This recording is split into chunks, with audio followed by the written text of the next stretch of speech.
Salut les amis de la bonne tech. Aujourd'hui, je vais vous montrer comment confectionner un disque dur externe SSD USB type C. Alors vous allez me dire, mais pourquoi le confectionner soi-même? D'abord, ça va vous coûter moins cher car vous allez acheter les éléments séparés et vous pourrez même mettre à l'intérieur du boîtier un disque dur d'occasion. Mais aussi, vous allez pouvoir transformer ce disque dur externe en disque dur interne que vous pourrez mettre par exemple dans un iMac ou dans une PS4. La première chose qu'il va vous falloir, c'est le SSD de 2,5 pouces. Moi, j'ai choisi celui de Crucial, le MX300, car c'est pour moi la marque qui a le meilleur rapport qualité-prix. En plus, elle est conçue par Micron, qui est spécialisée dans les disques durs flash. Il existe 4 capacités, 275 Go, 525 Go, 1 TB et 2 TB. J'ai choisi la capacité la plus grande, 2 TB, car c'est pour faire du montage vidéo sur mon MacBook Pro. Alors, on va déballer la petite bête.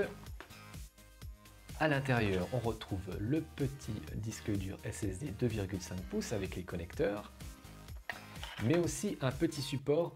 Si par exemple vous l'installez dans un tiroir qui est trop épais, eh bien ça va empêcher qu'il y ait du jeu, vous n'avez qu'à coller ça dessous, tout simplement. La deuxième chose importante, c'est le boîtier externe. Là, j'ai choisi un USB type C pour le Mac Pro. Il est donc USB 3.1 qui va jusqu'à 10 gigabits seconde. Le lecteur Crucial, lui, va jusqu'à 6 gigabits seconde, donc tout est parfaitement compatible.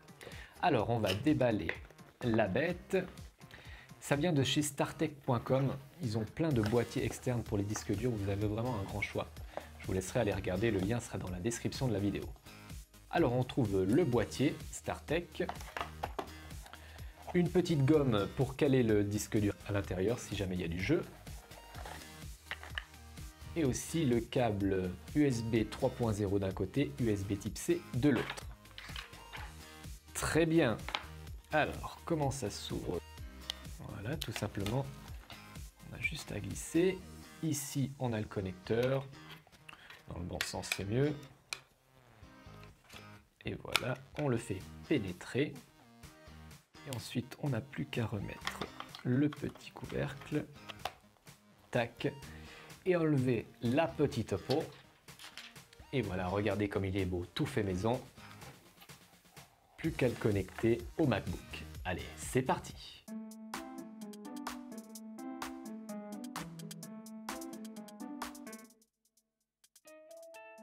À votre gauche, un disque dur 5400 tours minute avec 1 Tera de capacité et un USB 3.0. À votre droite, le SSD élaboré par mes soins de 2 Tera avec un USB de type C. Il fait bien 2 Tera après avoir été formaté, mais vous pouvez le formater à n'importe quel format, ça dépendra de votre ordinateur, Mac ou PC. Ok, faisons un petit bench comparatif entre ces deux lecteurs pour voir leur vitesse en lecture et en écriture. On commence avec le disque dur classique. Il obtient 88 mégabits seconde en écriture et 98 en lecture. C'est pas super. Testons maintenant le disque dur maison SSD de la muerte. Il obtient le joli score de 480 mégabits seconde en écriture et 428 en lecture. Y a pas à dire, le SSD, c'est vraiment le pied. On va maintenant tester la rapidité de chaque disque dur pour copier un fichier de 40 Go. On commence par le disque dur classique. macOS nous annonce 7 minutes pour copier le fichier, on va voir si c'est vraiment le cas. Et oui, 7 minutes pour copier 40 Go. Alors on va voir si le SSD va faire mieux. Allez, c'est parti mon kiki.